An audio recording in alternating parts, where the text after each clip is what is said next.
Hello, I'm Jonathan Gregory, Assistant Curator at the International Quilt Museum at the University of Nebraska-Lincoln. I'm here to talk about this inscribed album quilt dated 1898. And I'm talking about this today for the virtual exhibition Warm Remembrances, Quilt Making and Memory Making. This is a war-related quilt related to the Spanish-American War fought in 1898. There are three kinds of war quilts, you might say. There are those that are memorials to those who lost their lives.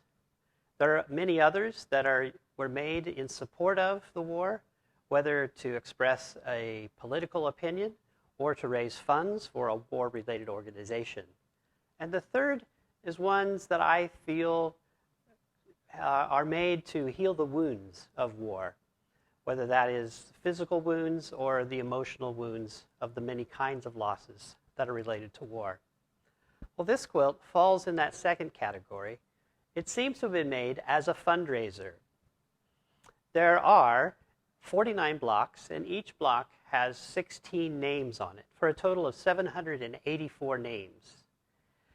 16 of those names are autographs, and those are in the center block, and they are high-ranking political and military officials, including President McKinley, a number of his cabinet members, and several high-ranking naval officials who participated in the Spanish-American War, which took place between April and August of 1898.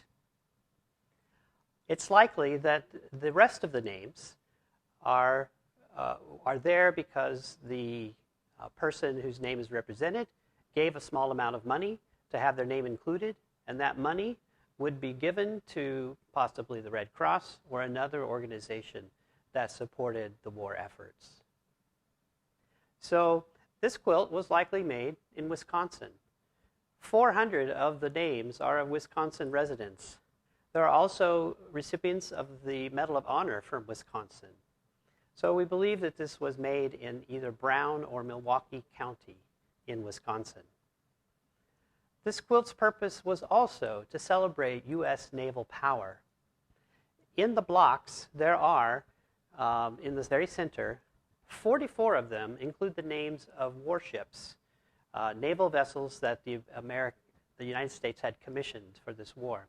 One of them was the USS Maine, which was sunk in Havana Harbor.